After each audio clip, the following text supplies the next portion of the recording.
আসসালামু আলাইকুম রহমতুল্লাহ, আউযুবিল্লাহি মিনাশ শাইতানির রাজিম, বিসমিল্লাহির রহমানির রহিম। আজকে আমরা ফরেনসিক মেডিসিনের যে টপিকটা নিয়ে পড়ব, আমাদের আজকে নির্ধারিত টপিকটি হচ্ছে ডাক্তার ও রোগীর সম্পর্ক, অসঙ্গত চিকিৎসা ব্যবস্থা, শিশু বিবাহ আইন এবং বোরেস্টাল স্কুল আইন। তাহলে আমাদের এখানে টোটাল টপিক হচ্ছে চারটা। আমি চারটা টপিক ধীরে ধীরে আলোচনা করবো ইনশাল্লাহ।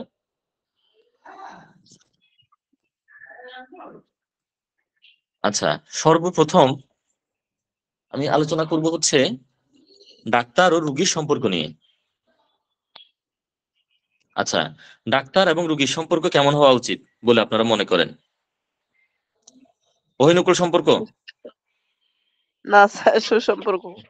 হ্যাঁ, সাপ আর বেজি নাকি এই ধরনের হবে, নাকি না দা স্যার। কুমড়া সম্পর্ক হবে? দা কুমড়া সম্পর্ক হলে মনে হয় ভালো না? না স্যার, বন্ধুত্ব সুলভ। দহরম মহরম সুসম্পর্ক থাকা দরকার আমাদের। তাহলে আমরা এটা সবাই বুঝি, কিন্তু বাস্তবে কজন মানি আমরা? তাহলে আমরা এখন চিকিৎসক এবং রোগীর সম্পর্ক নিয়ে কিছু কথা বলি। যেমন আমাদের একটা বিষয় হলো মনে রাখতে হবে যে চিকিৎসা সেবার একদম মূল যিনি ব্যক্তি তিনি হলেন কিন্তু চিকিৎসক। আমরা যতই আধুনিক প্রযুক্তি, যতই সুবিধা, যতই আমরা যা কিছু করি না কেন, এখানে আমাদের একটা বিষয় মনে রাখতে হবে যে চিকিৎসক এবং রোগীর মধ্যকার পারস্পরিক বোঝাপড়া, নির্ভরতা, বিশ্বস্ততা, মমত্ববোধ যদি সম্মানজনক অবস্থায় না আনা যায়, তাহলে কিন্তু সঠিকভাবে স্বাস্থ্য সেবা দেওয়া কখনো সম্ভব হবে না। আমি কি কি বললাম? চিকিৎসক ও রোগীর মধ্যকার পারস্পরিক বোঝাপড়া, নির্ভরতা, বিশ্বস্ততা, মমত্ববোধ যদি সম্মানজনক অবস্থায় না আনা যায়, তবে সঠিক স্বাস্থ্য সেবা দেওয়া কখনোই সম্ভব হবে না। এখন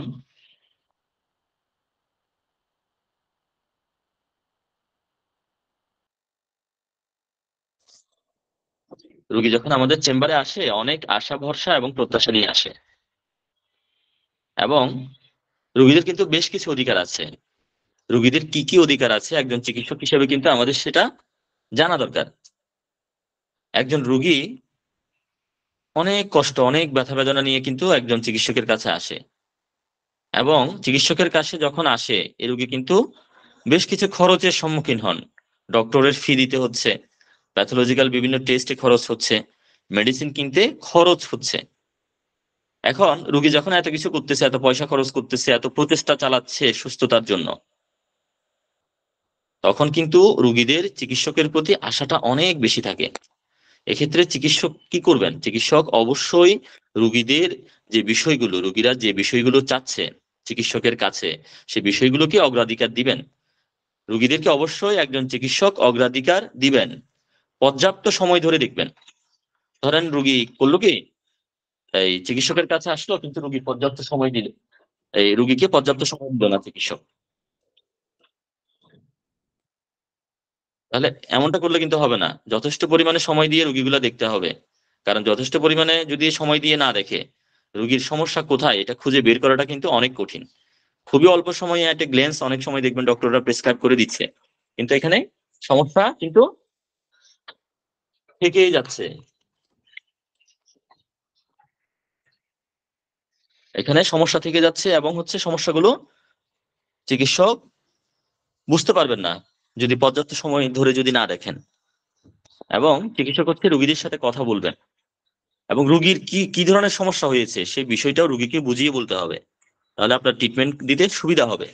এবং রুগীর গোপনীয়তাও যথাযথভাবে রক্ষিত করতে হবে। রুগীর গোপনীয়তা ভঙ্গ করা যাবে না। রুগী অনেক পার্সোনাল বিষয়, পারিবারিক বিষয়, ফিজিক্যাল বিষয়, অনেক গোপন বিষয় তার ডক্টরের সাথে শেয়ার করবে বিষয়গুলো।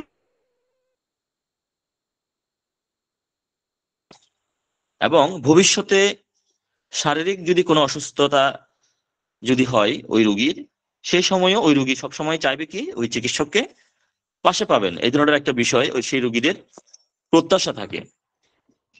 এখন এগুলো গেল হচ্ছে রুগীদের বিষয়, রুগীরা চিকিৎসকের কাছে কি কি চাইবে বা চিকিৎসক রুগীদেরকে কি কি ফ্যাসিলিটি দিবেন, এগুলো হলো এই এই- এই ধরনের বিষয়। এখন রুগীরা আমাদের কাছ থেকে ফ্যাসিলিটি নিবে বা আমাদের কাছে প্রত্যাশা করবে, আমরা কি রুগীদের কাছ থেকে কিছু প্রত্যাশা করার অধিকার রাখি না? অবশ্যই রাখি। আমরা চিকিৎসক কিন্তু আমরা তো মানুষ, তাই না? আমরা কষ্ট করে প্রতিদিন অনেক রুগী দেখি আমরা। সাধারণত ধরেন যারা হসপিটালে যে সকল ডক্টররা আছেন দেখবেন 20 থেকে 25 জন অসুস্থ মানুষকে বহির্বিভাগে প্রতিদিন দেখেন। 20 থেকে 25 জন অসুস্থ মানুষ, এরপরে দেখেন আন্তঃবিভাগীয় 10 থেকে 12 জন পেশেন্ট দেখেন, তাহলে টোটাল কত হলো? প্রায় 30-30-এর কোঠা অতিক্রম করে গেল। এবং অনেক সময় দেখবেন যারা সার্জন আছেন ডেইলি 3 থেকে 4টা অপারেশন করেন, 3 থেকে 4টা সার্জারি করতেছেন ওনারা। এখন এর মধ্যে দেখবেন কোনো কোনো রুগীর মানে কোনো কোনো রুগী কিছুটা কম আশঙ্কাজনক অবস্থায় থাকেন, আবার কিছু রুগী থাকেন সংকটাপন্ন অবস্থায়, অর্থাৎ মুমূর্ষু অবস্থায়, যে কোনো সময় এক্সপায়ার করে যেতে পারে, মারা যেতে পারে। তাহলে এই যে এতগুলা প্রেশার একজন চিকিৎসকের, 30-40 জন পেশেন্ট দেখতেছে, এতগুলো অপারেশন করতেছে এবং রুগীগুলো মারা যাওয়ার মতো একটা অবস্থা, এগুলোকে অবজারভেশনে রাখতেছে, চিকিৎসকের ব্রেনে, মস্তিষ্কে, মননে কি পরিমাণে চাপ তৈরি হচ্ছে আপনারা চিন্তা করে দেখেন। চিকিৎসকের আবার নিজেদের কি আছে? পরিবার আছে। বিভিন্ন পারিবারিক, সামাজিক, অর্থনৈতিক দায়বদ্ধতা থেকেও কিন্তু চিকিৎসকরা দূরে নয়। চিকিৎসক যেহেতু মানুষ, তিনিও মাঝে মধ্যে অসুস্থ হতে পারেন, চিকিৎসকের মধ্যে উদ্বিগ্নতা, টেনশন থাকতে পারে, এবং সেই সময়ও দেখবেন অনেক চিকিৎসককে রুগী দেখে যেতে হয়। এখন সেজন্য চিকিৎসকেরও একটা প্রত্যাশা থাকে, যারা রুগী হয়ে আসবেন, যারা তার তার তার নিকট চিকিৎসা সেবা নেবেন, অবশ্যই পর্যাপ্ত সময় নিয়ে আসবেন। মানে আসার পর, হ্যাঁ ডাক্তার স্যার আমার এই সমস্যা, এখনই ওষুধ দেন, এইভাবে করলে হবে না। যথেষ্ট সময় নিয়ে আসবেন, সময় নিয়ে চিকিৎসককে দেখাবেন। আবার দেখবেন যে রোগ সম্পর্কিত কথা বলবেন, নিজের কষ্টের কথাগুলো বলবেন, পরিমিত কথা বলবেন। অনেক আছে বাহুল্য কথা বলে ফেলে, যতটুকু বলা দরকার এর বাইরেও বলে। যতটুকু বলা দরকার এই বিষয়টুকু বললে চিকিৎসকদের সুবিধা হয়। এরপরে প্রশ্নের সঠিক উত্তর দেবেন, কোনো কিছুই লুকাবেন না। চিকিৎসক যা বলবেন তা শুনবেন। পরবর্তী সময়ে সাক্ষাতের সময় অনুযায়ী এসে স্বাস্থ্যের হালনাগাদ অবস্থা জানাবেন এবং ব্যবস্থাপত্র অনুযায়ী ওষুধপত্র খাবেন। এখন অনেক সময় দেখবেন যে যারা সার্জন যারা আছেন, অপারেশন করতে গিয়ে অপারেশন কক্ষে অনেক সময় অতিরিক্ত সময় চলে গেছে, টাইম চলে গেছে, এদিকে রুগীরা ওয়েটিং রুমে বসে আছে, ডাক্তার সাহেব কখন আসবেন। হ্যাঁ, অনেক সময় দেখবেন দেরিতে আসছেন এবং রুগীগুলোকে অনেক সময় সময় অনুযায়ী আসতে পারেন নাই, এবং অনেক সময় ঠিকঠাক মতো দেখতেও পারেন নাই।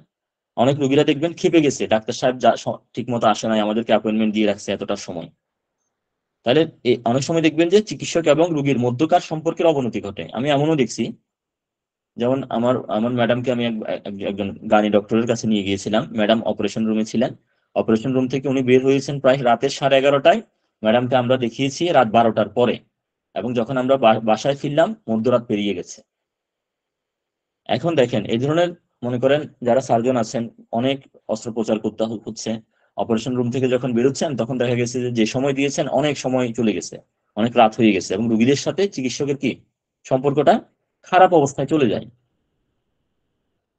আসলে কি হওয়া উচিত? এখন সেবা, এটা একটা বিষয়, এটা কিন্তু একটা উভমুখী বিষয় এটা। এখন সেবা দানকারী অর্থাৎ চিকিৎসক যদি পূর্ণ সাহায্যকারী মনোভাব সম্পন্ন হন, তাহলে সেবা গ্রহণকারী অর্থাৎ রুগী আরো বেশি উপকৃত হবেন। এবং চিকিৎসক যেহেতু কাগজে কলমে সম্মানে নিয়ে সেবা দিচ্ছেন, তাই তাদের সাহায্যকারী মনোভাব সম্পন্ন হওয়ার কথা। এবং রুগীদের আন্তর্জাতিকভাবে স্বীকৃত কিছু অধিকার রয়েছে, এবং চিকিৎসকদেরও পেশাদার আচরণের কিছু দিক নির্দেশনা রয়েছে। এখন চিকিৎসক সমাজকে এসব অধিকার ও দিক নির্দেশনার প্রতি সম্মানবোধ রেখেই পেশাগত দায়িত্ব পালন করতে হবে। সহানুভূতিশীল এবং দায়বদ্ধ চিকিৎসকই পারেন দেশের চিকিৎসা ব্যবস্থার প্রতি আস্থা ফিরিয়ে আনতে। অনেক অনেক চিকিৎসক দেখবেন যে, মানে অনেক রুগীদেরকে দেখবেন যে দেশের ট্রিটমেন্ট না নিয়ে বিদেশে চলে যাচ্ছে। তাহলে দেশের চিকিৎসকদের প্রতি আস্থা নাই, দেশের চিকিৎসকরা মনে হয় যেন দায়সারা ভাবে ট্রিটমেন্ট দেন। তাহলে এখন যদি চিকিৎসক যদি সহানুভূতিশীল হন, দায়বদ্ধ থাকেন রুগীদের প্রতি, বিশ্বস্ত থাকেন, তাহলে দেখবেন জনগণের, রুগীদের একটা আস্থা তৈরি হবে দেশের চিকিৎসকদের প্রতি, এবং সেটা অবশ্যই ভালো হবে। চিকিৎসকদের যা যা করা উচিত, একজন চিকিৎসককে যা যা করা উচিত রুগীদের জন্য, আপনারা সময় মতো রুগী দেখা শুরু করবেন। একজন রুগীকে সম্পূর্ণ মনোযোগ দিয়ে দেখবেন, মানে রুগী দেখার সময় যদি মোবাইল ফোন, ফেসবুক চালানো, হ্যাঁ অন্য কোনো বিষয় থেকে যতটা সম্ভব দূরে থাকবেন। এবং রুগীর যে গোপন কথাগুলো থাকবে, এক্সক্লুসিভ তথ্যগুলো, ডাটাগুলো আপনারা গোপনেই রাখবেন, মানুষকে বলে বেড়াবেন না। এটা এটা গোপন করাটা, গোপন রাখাটা রুগীর অধিকার। এবং রুগীকে সময় নিয়ে দেখবেন, ফিজিক্যাল কোনো পরীক্ষা যদি করা লাগে, ইন্সপেকশন যদি করা লাগে সেটা করবেন। রুগী এবং রুগীর সাথে আসা যে আত্মীয় স্বজন আছে, হ্যাঁ, তাদেরকেও রোগ সম্পর্কে বিস্তারিত বুঝিয়ে দিবেন। রোগের ধরন কেমন, রোগের প্যাটার্ন কেমন, কি কি ম্যানেজমেন্ট, কি কি রুলস তাদেরকে ফলো করতে হবে, কতদিন লাগতে পারে, সম্ভাব্য সময় ডিটেলস বলে দিলে রোগীদের কি হবে, একটা রোগীরা আশ্বস্ত হবে এবং সেই মতো তারাও একটা প্রস্তুতি নিতে পারবে, তারাও যথাযথ পদক্ষেপ নিতে পারবে এবং সেটা কিন্তু চিকিৎসা কাজে সহায়কই হবে।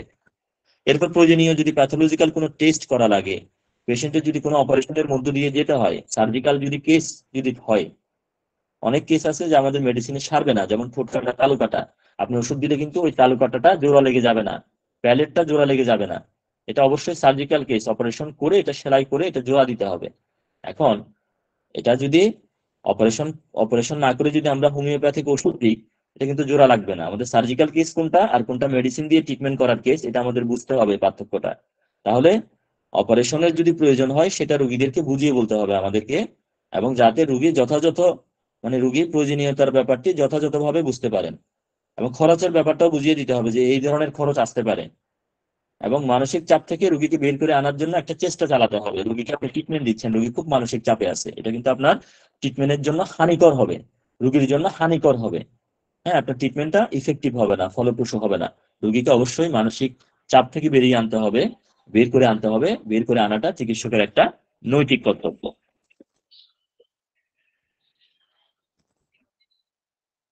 আচ্ছা, আমার কথা কি ক্লিয়ার? আমার স্লাইড দেখা যাচ্ছে কিনা কেউ একদিন একটু বলেন। জি স্যার, যাচ্ছে।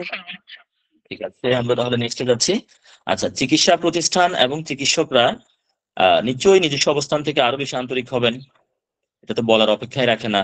আর রুগী দেখার ক্ষেত্রে প্রয়োজনীয় সময় হাতে রাখবেন, ইতিবাচক আচরণ করবেন, পজিটিভ বিহেভিয়ার থাকতে হবে চিকিৎসকের। কথাবার্তার মাধ্যমে রুগীর মানসিক চাপ কমাতে সাহায্য করবেন, তাহলে চিকিৎসকের বিষয়ে রুগীর আস্থা বাড়বে। তাহলে অবশ্যই পজিটিভ মাইন্ডেড হতে হবে ডক্টরকে। এখন যেহেতু রুগী বা রুগীর স্বজন অসুস্থতার সময় মানসিক চাপের পাশাপাশি আর্থিক চাপের মধ্য দিয়ে যান, তাই মাঝে মাঝে তারা ধৈর্য হারিয়ে ফেলেন। অনেকে বলবে যে এতদিন হয়ে গেল, এত টাকা খরচ করতেছি, কোনো ইমপ্রুভ নাই, হইচই ফেলে একটা অবস্থা করে ফেলবে দেখবেন ক্লিনিকে। তাহলে তখন আমাদের কি করণীয়? আমরাও কি রুগীদের সাথে মারামারি শুরু করে দিব? কি মনে হয় আপনাদের? না রুগীদের স্যার। সাথে, রুগীদের সাথে আমরা যথাসম্ভব আমরা ধৈর্য বজায় রাখবো। আমরা যথাসম্ভব তাদের বুঝিয়ে পরিস্থিতি নিয়ন্ত্রণে রাখবো, যে ক্রনিক ডিজিজ কতদিন লাগতে পারে এবং কেন রোগটা এত দীর্ঘ সময় দীর্ঘসূত্রিকা হচ্ছে, কেন হচ্ছে। একদম ফ্রিলি তাদের সাথে বসে ঠান্ডা মাথায় পরিস্থিতি হ্যান্ডেল করতে হবে। রুগী আমাকে একটা গালি দিয়ে ফেললো বা একটা নেগেটিভ কথা বলে ফেললো, আমি গিয়ে রুগীর সাথে হাতাহাতি শুরু করে দিলাম, নো, করা যাবে না এই ধরনের আচরণ। বুঝতে হবে, তাহলে কিন্তু আইনি জটিলতায় আমিই পড়বো। হ্যাঁ, আমার ইমেজ খারাপ হবে ডক্টর হিসেবে, আমার সুনাম, আমার ক্লিনিকের সুনাম, আমার চেম্বারের সুনাম, আমার নিজের সুনাম, সবকিছু কিন্তু ক্ষতি হবে। খুবই ঠান্ডা মাথায় আপনাকে হ্যান্ডেল করতে হবে। আর যদি সম্ভব না হয় সেক্ষেত্রে রেফার করে দিতে হবে, ধরে রাখতে হবে রুগী, এরকম কোনো কথা নাই। রুগীরা আমার কাছে ট্রিটমেন্ট নিতে চাচ্ছে না, কিন্তু সেই রুগীটা ধরে রাখার অধিকার আমার নাই, অবশ্যই ছেড়ে দিতে হবে। যেখানে ভালো মনে করবে পেশেন্ট, যার যে যে ডক্টরের আন্ডারে, যে বিশেষজ্ঞের আন্ডারে ট্রিটমেন্ট নিতে চাইবে, তিনি অবশ্যই সেখানে যাবেন। সেখানে আমাদের রুগীটাকে ধরে রাখার অধিকার আমাদের নাই। এবং আমাদের এখতিয়ার বুঝতে হবে, আমরা আমাদের লিমিট কতটুকু, বা আমি কি ধরনের রোগের, কি ধরনের রুগীদের আমি ট্রিটমেন্ট দিতে পারবো, কতটুকু দিতে পারবো, কি পরিমাণে কতদিনের মধ্যে দিতে পারবো, এই যে বিষয়গুলা, এগুলো সম্পর্কে আমাদের জানতে হবে। এখন আমরা যদি না বুঝি যে আমি কোন ধরনের রোগের ট্রিটমেন্ট করতে পারবো, আমি যদি বলি যে আমি ক্যান্সারের লাস্ট স্টেজে হোমিওপ্যাথিক ওষুধ দিয়ে রুগীটাকে বাঁচিয়ে ফেলতে পারবো, আমি গ্যারান্টি দিব, আমি কিন্তু গ্যারান্টি দেওয়া চিকিৎসা আইনে সম্পূর্ণ নিষেধ। নিজের এখতিয়ারটা অবশ্যই বুঝতে হবে অ্যাজ এ হোমিওপ্যাথিক ফিজিশিয়ান হিসেবে। অ্যাজ এ হোমিওপ্যাথিক ফিজিশিয়ান হিসেবে যখন আমরা ফেল করব, যখন আমরা কোনো একটা কিছু পারবো না, তখন কিন্তু অনেক সময় অনেকে বলবে হোমিওপ্যাথিক ওষুধে কাজ হয় না। হোমিওপ্যাথির আমাদের প্যাথি বা আমাদের যে চিকিৎসা সিস্টেম, এটা কি অনেকে দেখবেন প্রশ্নবিদ্ধ করার চেষ্টা করে। মানে আমাদের দেশীয় যে আবহাওয়া পরিস্থিতি বা প্রেক্ষাপট, সেটার প্রেক্ষিতে বলছে, হোমিওপ্যাথিকে অনেকে প্রশ্নবিদ্ধ করার চেষ্টা করে। ভুল করেছে একজন হোমিওপ্যাথিক ডক্টর, কিন্তু দোষ চাপাচ্ছে প্যাথির উপর। প্যাথির কোনো দোষ নাই, দোষ হচ্ছে চিকিৎসকদের, বা চিকিৎসকদের হচ্ছে কি যথাযথ দক্ষতা, যথাযথ কি বলে এটাকে, সক্ষমতা, এগুলো যেহেতু দুর্বল, হ্যাঁ, এগুলো নিয়ে রোগীরা প্রশ্নবিদ্ধ করতে পারে, রোগীরা জিজ্ঞাসা করতে পারে, কিন্তু প্যাথির উপর যখন প্যাথিকে যখন প্রশ্নবিদ্ধ করে সেটা আমাদের জন্য দুঃখজনক একটা বিষয় বটে। তাহলে আমাদেরকে অবশ্যই রোগীদেরকে আশ্বস্ত করতে হবে। রোগীরা যখন উদ্বিগ্ন হবে, কোন একটা বিষয় নিয়ে যখন টেনশনে চলে যাবে, তখন আমাদেরকে রোগীদেরকে অবশ্যই আশ্বস্ত করতে হবে। রোগীদেরকে আমাদের হ্যান্ডেল করার কৌশল আমাদের জানতে হবে, ধৈর্য বজায় রাখতে হবে। অনেকে দেখবেন যে চেম্বারে ট্রিটমেন্ট যখন দেন, কিছু হেল্পার রাখেন, হেল্পার সহকারী চিকিৎসক থাকে, স্বাস্থ্য সেবিকা থাকে, সহকারী থাকে। হ্যাঁ, তারা অনেকগুলো কাজে হেল্প করে। এখন রোগী কিন্তু তাদের কাছে চিকিৎসা নিতে আসে নাই, মূলত আসছে কার কাছে? যিনি প্রধান ডক্টর, বিশেষজ্ঞ চিকিৎসক, ওনার কাছে। এখন যদিও বা হেল্পার বা নার্স বা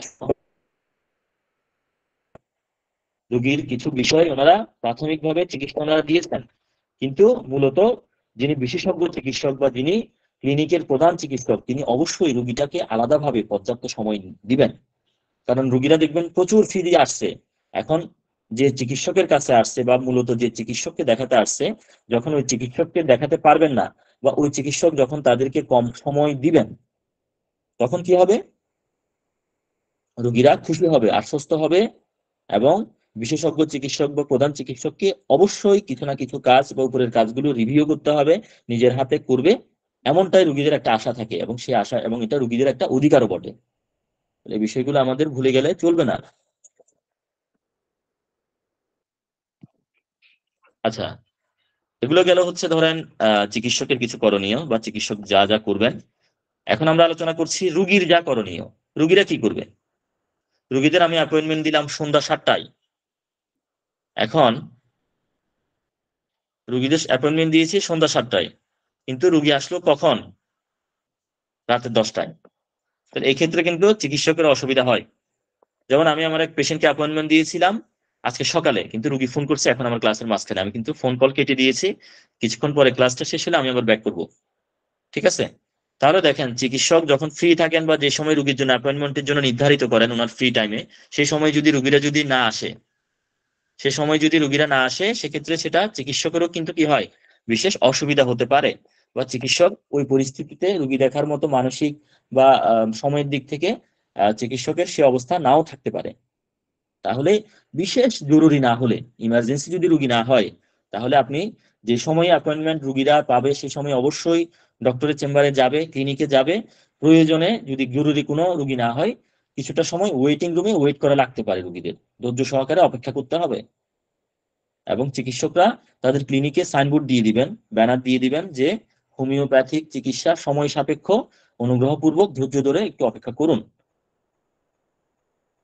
এই ধরনের কিছু আমরা ব্যানার আমরা দিতে পারি আমাদের চেম্বারে। এখন রুগী সঠিকভাবে শারীরিক অসুস্থতার কথা, শারীরিক অসুবিধার কথা ডক্টরকে বলবেন, এটা রুগীর করণীয়। কারণ রুগী যদি ক্লিয়ার ভাবে, স্পষ্ট ভাবে নিজের শারীরিক অসুস্থতার কথাগুলো যদি না বলেন, চিকিৎসক তো বুঝতে পারবেন না চিকিৎসকের কি কি কষ্ট, কি কি অসুবিধা, এগুলো অবশ্যই বুঝতে হবে। এগুলো অবশ্যই কি জানি বলছি, মানে রুগীর কি কি অসুবিধা আছে এগুলো চিকিৎসককে অবশ্যই খুলে বলতে হবে, রুগীকে খুলে বলতে হবে। কারণ চিকিৎসক অনেক সময় রুগী যদি খুলে না বলেন তার সমস্যা, তাহলে চিকিৎসক হয়তো বুঝতে পারবেন না। তারপর শারীরিক বিভিন্ন পরীক্ষা নিরীক্ষা আছে, রোগের ইতিহাস নেওয়ার সময় চিকিৎসককে হেল্প করতে হবে। চিকিৎসক যা জিজ্ঞেস করেন, হ্যাঁ, ফুড হ্যাবিট জিজ্ঞেস করতে পারেন বা তার প্রিভিয়াস হিস্ট্রি জিজ্ঞেস করতে পারেন, সেই বিষয়গুলো অবশ্যই খুলে বলবেন চিকিৎসককে রুগীরা, এবং চিকিৎসককে হেল্প করবেন। কেস হিস্ট্রি নেওয়ার সময় হেল্প করবেন, মনোযোগী থাকবেন চিকিৎসক কি বলছেন, এবং পরবর্তী পরীক্ষা নিরীক্ষা বা পূর্ববর্তী নির্দেশনা থাকলে সেগুলো অনুসরণ করবেন।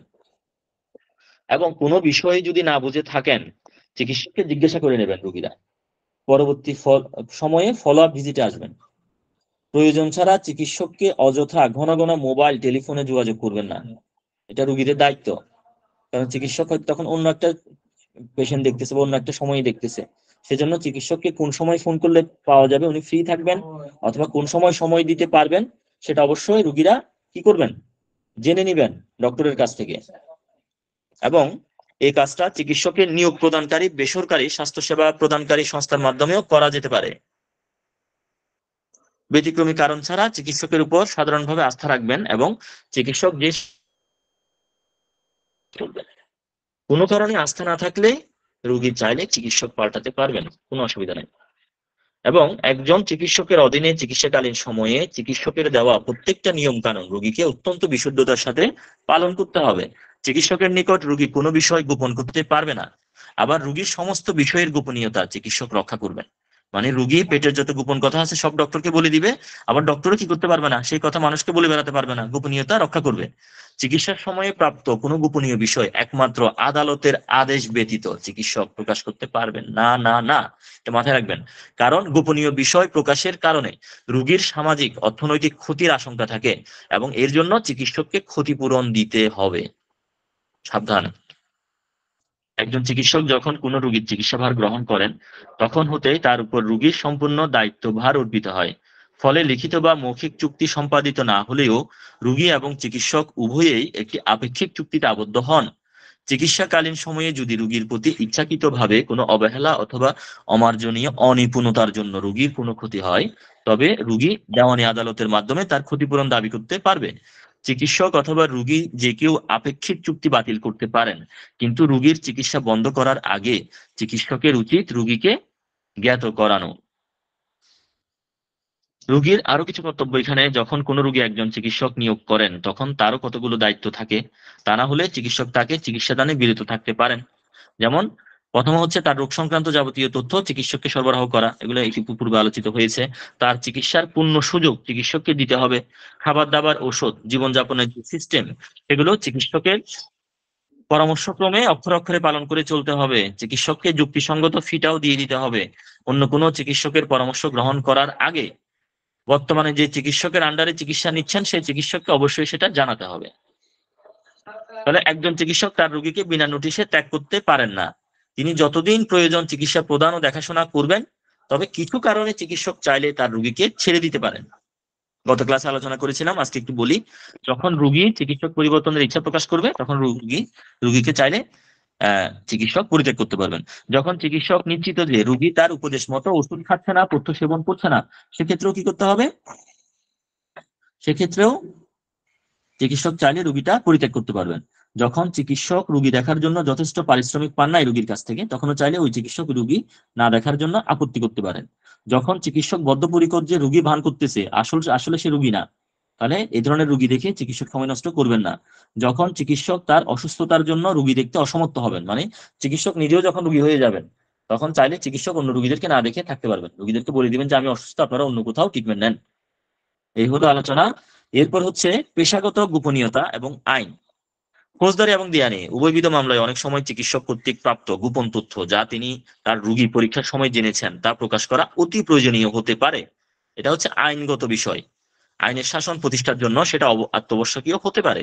আদালতে চিকিৎসক এই ধরনের গোপন তথ্য শতপ্রবৃত্ত হয়ে বর্ণনা করবেন না।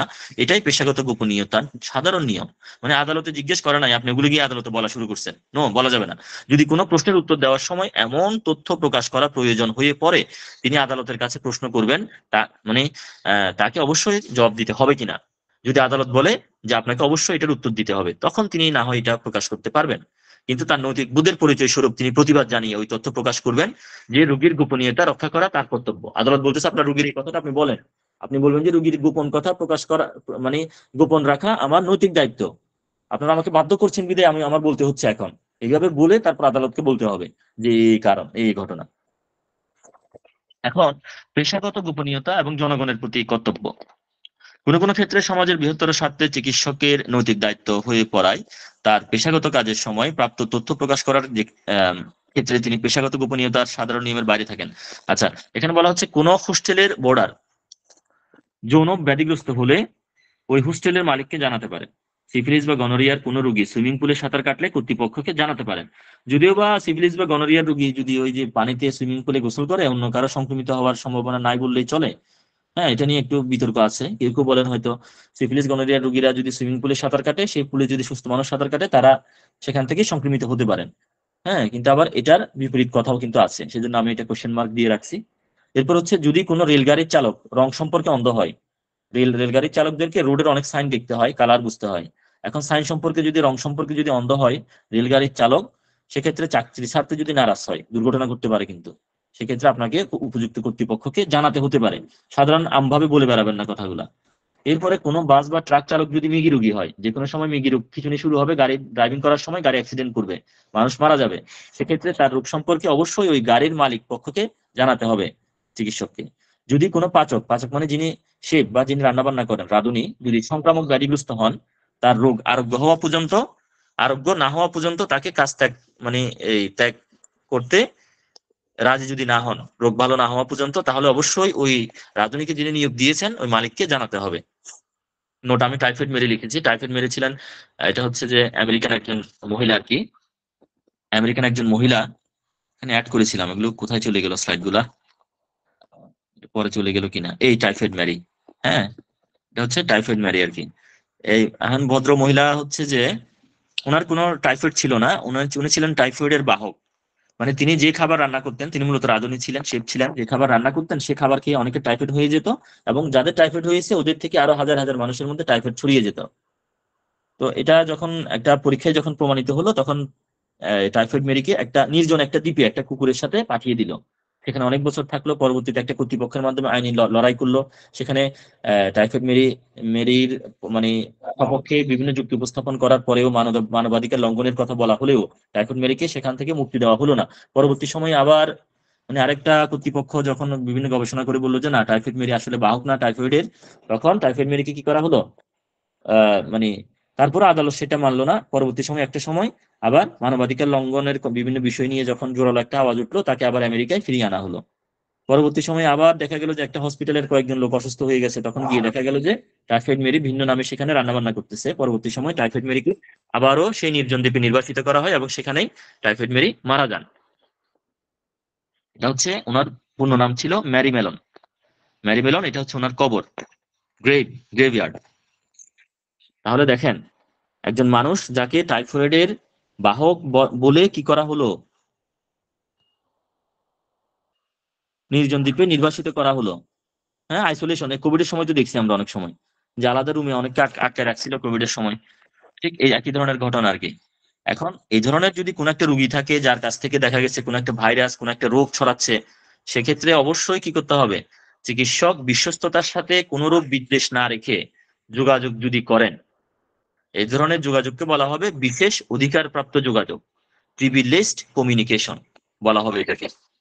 বিশেষ অধিকারপ্রাপ্ত যোগাযোগটা কি, একজন চিকিৎসক বিশ্বস্ততার সাথে কোনরূপ বিদ্বেষ প্রসূত না হয়ে প্রকৃত কর্তৃপক্ষের কাছে যখন এমন তথ্য প্রকাশ করেন যা অন্য সময় পেশাগত গোপনীয়তার সাধারণ নিয়ম লঙ্ঘন বলে বিবেচিত হয়, তখন ওই বক্তব্যকে বিশেষ অধিকারপ্রাপ্ত যোগাযোগ বলে।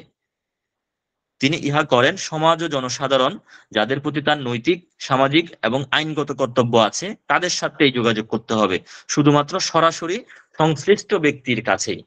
আচ্ছা ধরেন, রেল লাইনের একটা, ধরেন পাত কেউ কেটে ফেলে দিছে, রেল লাইন কেউ উপড়ে ফেলে দিছে। এখন আপনি রেল লাইনের পাশ দিয়ে যাওয়ার সময় আপনি সেটা দেখলেন, এখন আপনার কি কর্তব্য না উপযুক্ত কর্তৃপক্ষকে বা ট্রিপল লাইনে ফোন করে বিষয়টা জানানো? আমাদের কি কর্তব্য আছে কিনা বলেন? কারণ ট্রেন আসলেই তো দুর্ঘটনা ঘটবে, তাই না? আমার কথা কি শোনা যায়? জি স্যার, শোনা যায়। স্লাইড গুলো চেঞ্জ হচ্ছে কিনা একটু বলবেন আর কি। বললাম যে যখন রেল লাইন উপড়ে ফেলেছে আপনি দেখলেন, তখন আপনার কি কর্তব্য? আপনি কি পাশ কাটায় চলে যাবেন, না ট্রিপল লাইনে ফোন করবেন? কি করবেন বলেন? অনলাইনে ফর্ম দিতে হবে। ট্রিপল লাইনে একটা ফোন করবেন আপনি প্রাথমিকভাবে। তদ্রুপ এই ধরনের কোনো একটা বিপজ্জনক কিছু ঘটে যাচ্ছে, চিকিৎসক হিসেবে আপনার নজরে আসছে, আপনি অবশ্যই বসে থাকবেন না, উপযুক্ত কর্তৃপক্ষের সাথে আপনি কন্টাক্ট করবেন। এই যে উপযুক্ত কর্তৃপক্ষের সাথে আপনি কন্টাক্ট করলেন, পেশাগত গোপনীয়তার সাধারণ নিয়ম ভঙ্গ করলেন, লঙ্ঘন করলেন, তাহলে এটা হলো একটা বিশেষ ঘটনা, বিশেষ একটা অধিকারপ্রাপ্ত যোগাযোগ বলা হচ্ছে এটাকে, প্রিভিলেজড কমিউনিকেশন। ওকে, আচ্ছা। এখন ইহা যদি অন্য কারো কাছে করা হয় তাহলে ইহা বিশেষ অধিকারপ্রাপ্ত বলে বিবেচ্য নয়, বরং চিকিৎসক সাজাপ্রাপ্ত হতে পারে। ধরেন যে কর্তৃপক্ষকে আপনার জানানোর কথা, সে কর্তৃপক্ষকে না জানিয়ে আপনি করলেন কি, আপনার পাড়া প্রতিবেশী এলাকার লোকজন সবাইকে বলে বেড়াচ্ছেন, তখন কিন্তু আপনার নামে মামলা হবে এবং আপনি সাজাপ্রাপ্ত হতে পারেন। অ্যালার্ট থাকতে হবে আমাদেরকে।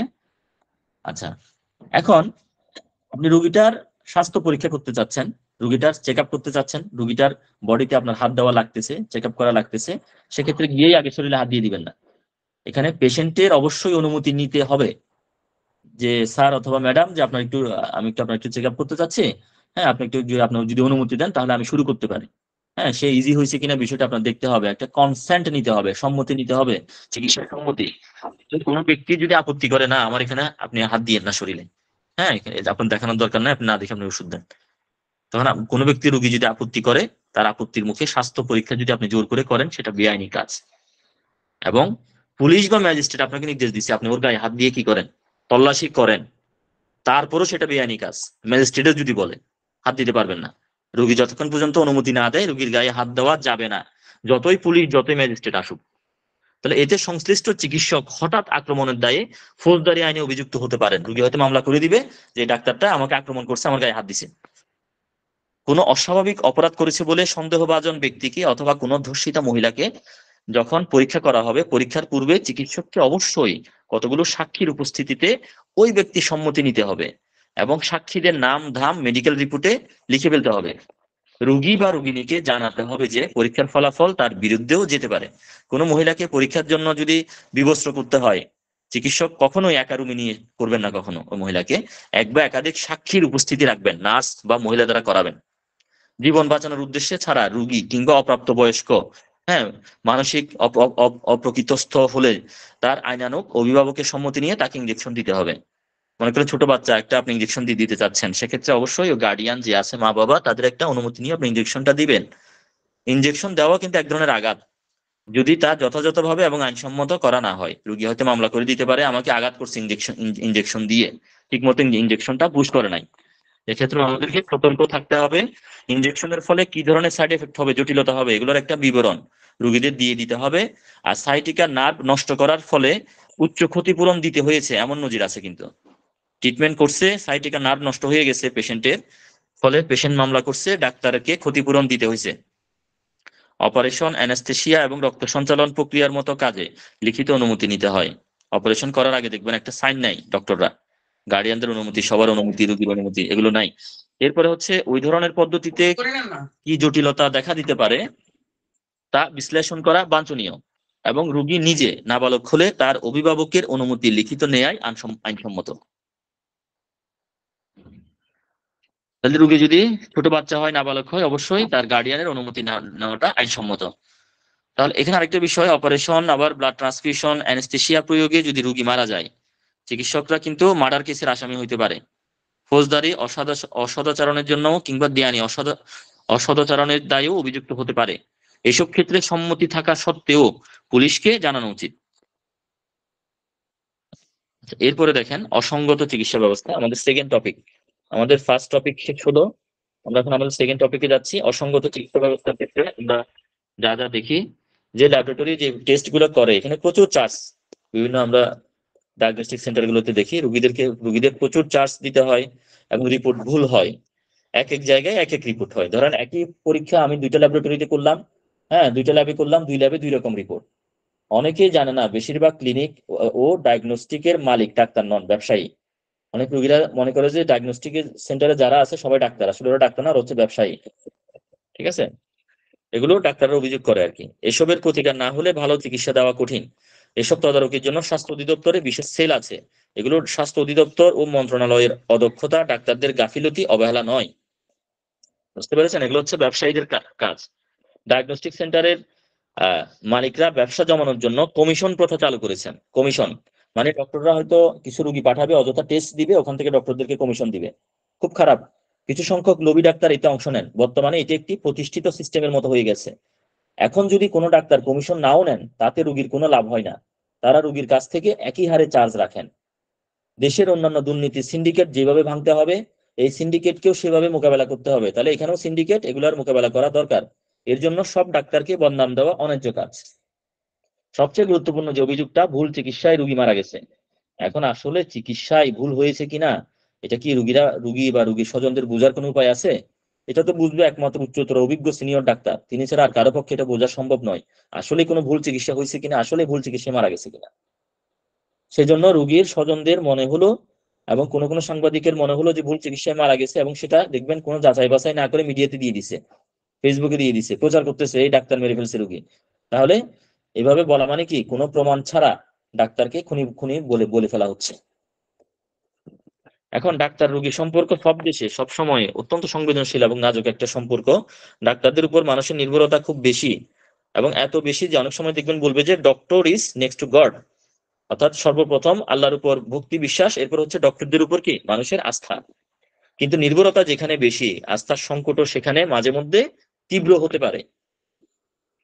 আচ্ছা, জামা ইন্টারন্যাশনাল মেডিসিন জার্নালে একটা গবেষণা দেখানো হয়েছে, সেখানে বলা হচ্ছে যে এই ডাক্তার রোগীর মধ্যে দ্বন্দ্ব যে কারণে দেখা দেয়, দ্বন্দ্ব সৃষ্টির বেশ কয়েকটা কারণ সেখানে উল্লেখ করা হয়েছে। প্রথমে বলা হচ্ছে যে অনুচিত অসহায় অবস্থায় রোগী রেখে দেওয়া 32% রোগী ও তার স্বজনদের মতামতকে কম মূল্য দেওয়া 29%, তথ্য সরবরাহ ভালোভাবে না করা 26%, রোগী ও তার স্বজনদের মনোগত অবস্থান ও প্রেক্ষিত বুঝতে না পারা 13%।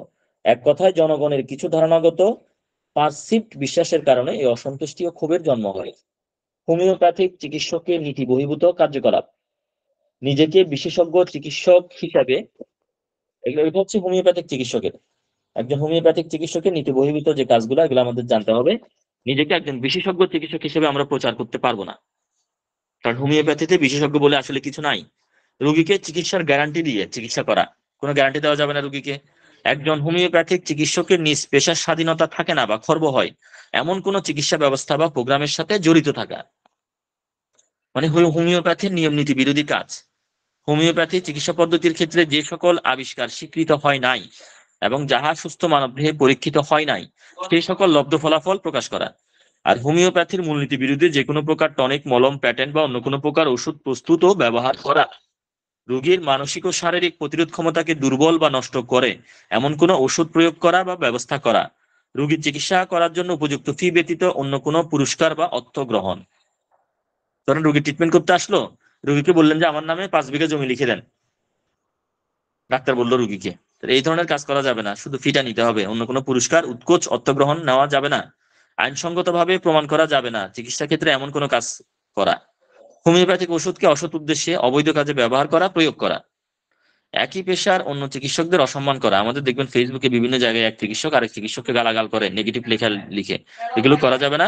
একই পেশার অন্য চিকিৎসকদের অসম্মান করা যাবে না, অন্য চিকিৎসকদের দুর্নাম করা যাবে না, প্রলুব্ধ করে বা অন্য কোনো উপায়ে রোগী সরিয়ে আনা, এটা যাবে না। তাহলে রোগীর অবস্থা বিবেচনায় তার সুস্থতার জন্য প্রয়োজনীয় বিষয়গুলো নির্ধারণ করার ক্ষেত্রে ডাক্তারের ভূমিকা অগ্রগণ্য। সাধারণ মানুষের ভূমিকা এক্ষেত্রে প্রায় অন্ধের মতো, তাই ডাক্তারদের আমানতদারি রক্ষা করে চলতে হবে। রোগীর জন্য যেমন ওষুধ তেমনি রোগীর জন্য চিকিৎসক। একজন মিষ্টিভাষী ও নরম মনের চিকিৎসক কেবল রোগীর মন জয় করেন না, অতি সহজে রোগীর চিকিৎসাও করে ফেলেন। আর হাসি দিয়ে যদি বিশ্ব জয় করা যায় তবে অসুস্থ অসহায় মানুষকে কেন নয়। প্রবাদ আছে কি, স্রষ্টার পর একজন চিকিৎসকই রোগীর সবচেয়ে বড় ভরসার স্থল। তাই কেবল চিকিৎসাই নয়, তার আচরণ, তার সহমর্মিতা, তার সুন্দর ব্যবহার রোগীর জন্য খুবই গুরুত্বপূর্ণ। আর এই কথা তো ভুলে গেলে চলবে না যে চিকিৎসা ব্যবসা নয়, বরং এটি একটি সেবামূলক পেশা। তাহলে আমাদের সেকেন্ড পার্ট শেষ। এখন আমাদের থার্ড টপিক, শিশু বিবাহ আইন। বাল্য বিয়ে। বাল্য বিয়ে কি আমরা সবাই জানি যে অপ্রাপ্তবয়স্ক ব্যক্তির আনুষ্ঠানিক বা অনানুষ্ঠানিক বিয়েকে বাল্যবিবাহ বলা হয়। 18 বছর বয়স পর্যন্ত শিশুকাল ধরা হয়, তাই 18 বছর বয়সের আগে বিয়ে হলে তাকে শিশু বিবাহ বা বাল্যবিবাহ বলা হয়। এবং বাংলাদেশে বিয়ের আইনে ছেলেদের ন্যূনতম বিয়ের বয়স হচ্ছে 21 বছর, মেয়েদের হচ্ছে 18 বছর নির্ধারণ করা আছে। বাল্যবিবাহ নিরোধ আইন 2017 আছে, 2017 সালের 6 নম্বর আইন। অপ্রাপ্তবয়স্ক অর্থ বিবাহের ক্ষেত্রে 21 বছর পূর্ণ করেন নাই এমন কোন পুরুষ, 18 বছর পূর্ণ করেন নাই এমন কোন নারী। অভিভাবক অর্থ গার্ডিয়ানস অ্যান্ড ওয়ার্ডস অ্যাক্ট 1890, যেখানে বলা হচ্ছে এর অধীন নিয়োগপ্রাপ্ত বা ঘোষিত অভিভাবক এবং অপ্রাপ্তবয়স্ক ব্যক্তির ভরণ পোষণ বহনকারী ব্যক্তিও ইহার অন্তর্ভুক্ত হইবে। আর প্রাপ্তবয়স্ক অর্থ বিবাহের ক্ষেত্রে 21 বছর পূর্ণ করিয়াছেন এমন কোন পুরুষ, 18 বছর পূর্ণ করিয়াছেন এমন কোন নারী। আর বাল্য বিবাহ অর্থ এইরূপ বিবাহ যাহার কোনো এক পক্ষ বা উভয় পক্ষ অপ্রাপ্তবয়স্ক এবং বিধিমানী হচ্ছে এই আইনের অধীনে প্রণীত বিধি। অর্থগুলো একটু বললাম আর কি ভেঙে ভেঙে। আচ্ছা, এটা আমাদের থার্ড টপিক শেষ। আমাদের আজকের ফোর্থ টপিক এবং সর্বশেষ টপিক হচ্ছে গোরেস্টাল স্কুল অ্যাক্ট, গোরেস্টাল স্কুল আইন 1928। তো গোরেস্টাল হচ্ছে মূলত একটা স্কুল বা সংশোধনী বিদ্যালয় বলতে পারেন। ব্রিটেনে একটা বোস্টার স্কুল ছিল, বোস্টাল ছিল যেখানে তরুণ অপরাধীদের জন্য এক ধরনের কারাগার ছিল, যাদের সাধারণ কারাগারে পাঠানোর মতো বয়স ছিল না। অর্থাৎ যারা শিশু, প্রাপ্তবয়স্ক হয় নাই, এখনো অপ্রাপ্তবয়স্ক, কোনো অপরাধ করে ফেলেছে, তাহলে তাদেরকে কিন্তু ওই বড়দের যে জেলখানা আছে ওখানে পাঠাবে না। মানে অপ্রাপ্তবয়স্ক ছেলে মেয়েদের জন্য আলাদা সংশোধনের জন্য আলাদা কারাগার আছে, যেগুলোকে বলা হয় বোস্টাল স্কুল। এবং গোরেস্টাল থেকে শিশু উন্নয়ন কেন্দ্র 1902 সালে এ ধরনের প্রথম কেন্দ্রটি প্রতিষ্ঠা হয় ইংল্যান্ডের কেন্ট কাউন্টির একটা গ্রামের নাম হলো বোরেস্টাল। ওই গ্রামে সর্বপ্রথম এই ধরনের একটা শিশু উন্নয়ন কেন্দ্র প্রতিষ্ঠা করা হয়েছিল। এ ধরনের স্কুলে গার্ডিয়ানরা তাদের বেয়ারা বাচ্চাদেরকে সংশোধনের জন্য পাঠাতেন। ঔপনিবেশিক আমলে ব্রিটিশরা তাদের সাম্রাজ্যের যেখানে পেরেছে সেখানে বোরেস্টাল স্কুল খুলেছে। ভারতবর্ষে কবে চালু হয় বোরেস্টাল বিশ্ববিদ্যালয়? ভি অফ 1926, 20 জুলাই 1926 গ্যাজেট কিশোর অপরাধীদের আটক ও প্রশিক্ষণের জন্য বোস্টাল স্কুল প্রতিষ্ঠা ও নিয়ন্ত্রণের বিধান করার জন্য একটি আইন। আচ্ছা, the act may be called the Bristol School Act 1928. It extends to the whole of Bangladesh. Adolescent offender অর্থাৎ অপ্রাপ্তবয়স্ক অপরাধী means any person who has been convicted of any offense punishable with imprisonment or having been ordered to give security under section 106 or section 118 of the Code of Criminal Procedure 1898 has failed to do so, or who, having been dealt with under the provision of section 562 of the Code of Criminal Procedure 1898. আমার কথা কি clear আছে? আমার কথা কি clear আছে কিনা কেউ একজন একটু যদি বলেন আর কি। আমার কথা কি শোনা যাচ্ছে না? যাচ্ছে স্যার।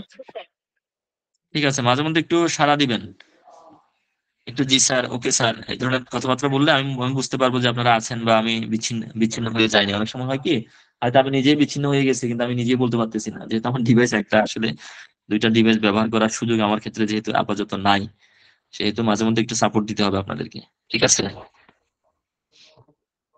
এরপরে দেখেন, has failed to enter into a bond or find securities, or who, when the bond has been cancelled under section 126A of that code, has failed to give fresh security, and who at the time of such conviction or failure to give security in any area where the Children Act 1922 is in force is not less than 16 nor more than 21. অর্থাৎ বলা হচ্ছে যে এখানে বলা হচ্ছে যে মানে 16-র কম নয় এবং কি 21-এর বেশি নয় এই ধরনের বয়স, or in any other area is not less than 15 or nor more than 21 years of age. The government may establish Bortal school at such places as it may think fit, wherein adolescents offenders may be detrained and given such industrial training and other instruction. অর্থাৎ এই যে কিশোর সংশোধনী কেন্দ্রে যে সকল কিশোর অপরাধীদেরকে নিয়ে যাওয়া হয় সেখানে তাদেরকে বিভিন্ন ইন্ডাস্ট্রিয়াল প্রশিক্ষণ দেওয়া হয়, এটা বলা হচ্ছে। and be subjected to such disciplinary measures, তাদেরকে কিছু মানে নিয়ম শৃঙ্খলা শেখানো হয় সেখানে, and moral influences, কিছু নৈতিক বিষয় শিক্ষা দেওয়া হয়, নৈতিকতার দিয়ে প্রভাবিত করা হয়, as in the opinion of the government will conduce to their reformation and the prevention of crime. আচ্ছা আচ্ছা, এখানে একটা কথা বলেন, এই যে কিশোর সংশোধনের যে বিদ্যালয় ব্রোস্টাল স্কুলের কথা বললাম, এই ব্রোস্টাল স্কুল সম্পর্কে আমাদের কেন জানা লাগবে? অ্যাজ এ ফিজিশিয়ান হিসেবে আমরা জানবো যে ব্রোস্টাল স্কুল সম্পর্কে আমরা কেন জানবো? কি মনে হয় আপনাদের মতামতটা একটু জানতে চাচ্ছি আমি। এটা আসলে কোনো কাজে দিবে আমাদের?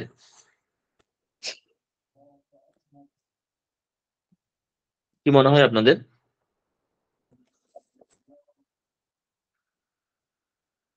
আমাদেরকে, আমরা যখন হোমিওপ্যাথিক যখন আমরা ট্রিটমেন্ট দিই, আমরা কি মানুষের আচার আচরণ স্বভাব এগুলো বেসিস করে ট্রিটমেন্ট দিই না আমরা? জি স্যার।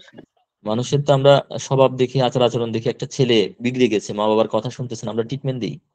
অনেক সময় সে অপরাধ করে ফেলতে পারে, হ্যাঁ, এবং তাকে হয়তো ব্রোস্টাল স্কুলে পাঠানোর প্রয়োজন পড়তে পারে। তাহলে এটাও কি আমাদের একটা চিকিৎসা আইনবিদ্যা, যেহেতু এটা একটা আইনি বিষয়, ওই দিন তো দেখলাম 38 বছর কি 36 বছরের এক লোক 16 বছরের একটা ছেলে, দুজনে মিলে একটা ছোট বাচ্চাকে রেপ করে মেরে ফেলছে। গত কিছুদিন আগে আমাদের চট্টগ্রামের একটা ঘটনা আর কি। বরিশাল থেকে আসছে মা বাবার সাথে একটা ছোট্ট মেয়ে, 7 বছর বয়স, হালিমা জান্নাত ফাইজা মেয়েটার নাম আর কি, মেয়েটাকে মেরে ফেললো। তো এখন 16 বছর যার বয়স, সেটা এখনো বলতে গেলে এখনো মানে 18-র কম, এখনো ছোট বয়স, কম বয়স এখনো। তাকে তার বড়দের জেলখানায় দিবে না, তাকে দিলে হয়তো ওই কিশোর সংশোধনী বা ব্রোস্টাল স্কুলে দিবে। ঠিক আছে, হয়তো তাদের এই ধরনের কিছু পেশেন্ট আমাদের ট্রিটমেন্টের আওতায় আওতায় থাকবে, এ ধরনের স্কুলে হয়তো আমাদের যাওয়া লাগতে পারে। হয়তো যদি বলে যে কোনো ডক্টরের সহায়তা লাগবে, হোমিওপ্যাথিক ডক্টরের সহায়তা লাগবে, এই ধরনের স্কুলে আমাদের আনাগোনা হতে পারে, আমরা যেতে পারি। তো অনেক সময় এই ধরনের বেশি অপরাধ হয়ে গেলে আমরা অপরাধ বা এই ধরনের মানসিক আচরণ লক্ষ্য করে অনেক সময় আমরা নিজেরাও কি করতে পারি, ওই যে যখন আমরা দেখবো যে জাতির জন্য ক্ষতির কারণ হয়ে যাচ্ছে, হ্যাঁ, রেল লাইনের ট্র্যাক উপড়ে ফেলছে, তখন তো অবশ্যই উপযুক্ত কর্তৃপক্ষকে জানাতে হবে। তাহলে এক্ষেত্রে এই কর্তৃপক্ষ কারা? অপ্রাপ্ত বয়স্ক, এই বাচ্চাদের যে সকল অপরাধ, এদের জন্য কর্তৃপক্ষ হচ্ছে ব্রোস্টাল ব্রোস্টার স্কুল। তাহলে এটাও কি চিকিৎসা আইনবিদ্যার একটা অংশ, একজন চিকিৎসক হিসেবে আমাদের অবশ্যই এই বিষয়টা জানা লাগবে। তাহলে আজকে আমরা টোটাল কি কি বিষয় পড়লাম, কেউ একজন বলেন। আমরা 4টা বিষয় পড়েছি। কি কি বিষয় নিয়ে পড়লাম? প্রথম বিষয়টা কি ছিল আমাদের?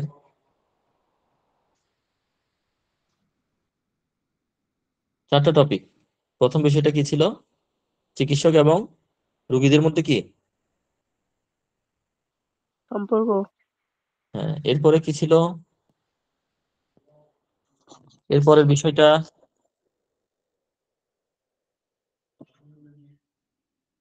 আপনারা কি রুটিন পান নাই কোন দিন কি ক্লাস হবে? না স্যার।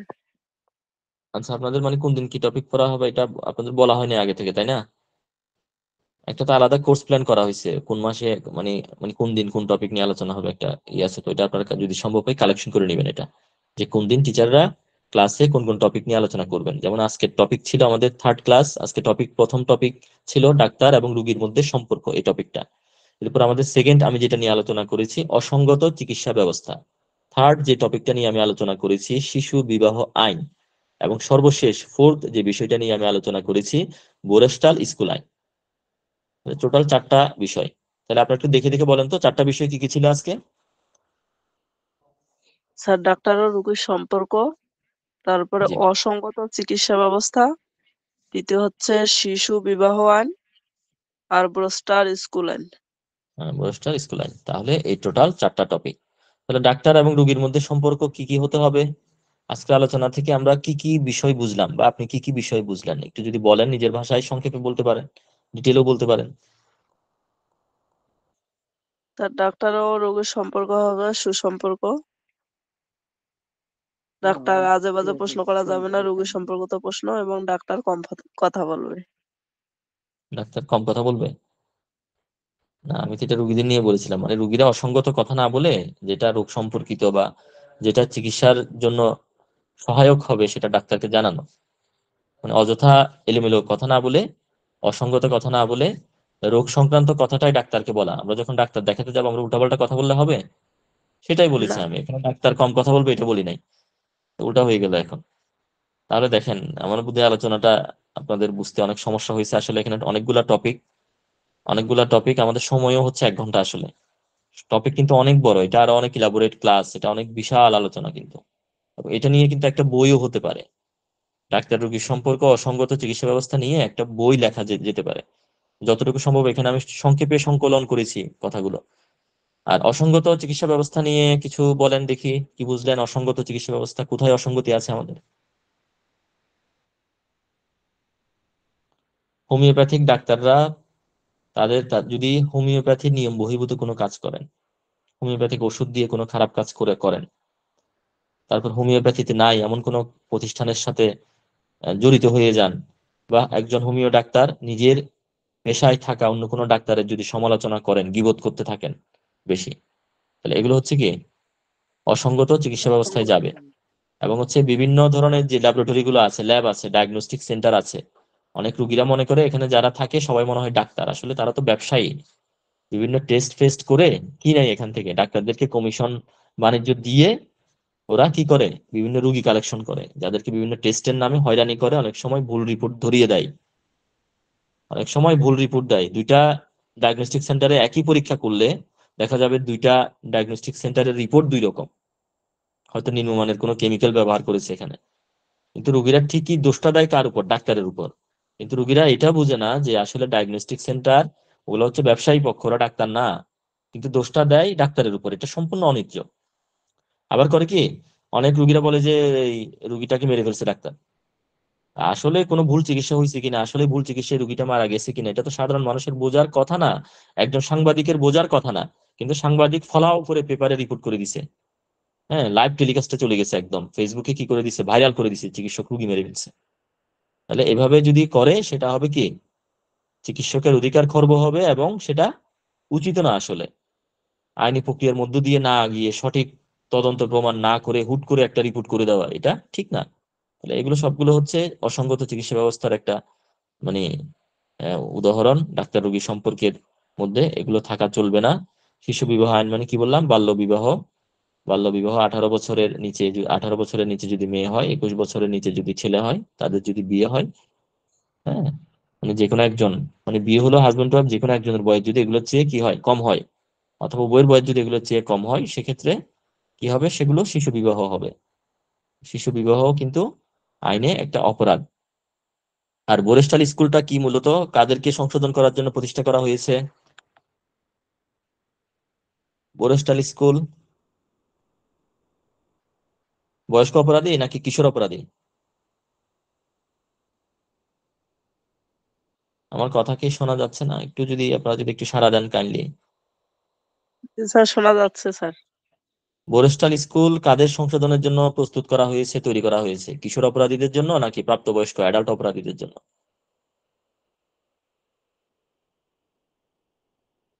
এটা এক ধরনের জেলখানা, কিশোর সংশোধনী কেন্দ্র। তাহলে এটা কাদের সংশোধনের জন্য, কাদের মানে কোন ধরনের অপরাধীদের সংশোধনের জন্য এই ধরনের একটা কারাগার বা এই ধরনের একটা বোরেস্টাল স্কুল তৈরি করা হয়েছে, যেখানে ডিসিপ্লিন শেখায়, ইন্ডাস্ট্রিয়াল বিভিন্ন কিছু প্রোডাক্ট তৈরি করা শেখায়, নীতি নৈতিকতা শেখায়? কাদের জন্য করা হয়েছে? কিশোর অপরাধ। কিশোর অপরাধীদের জন্য।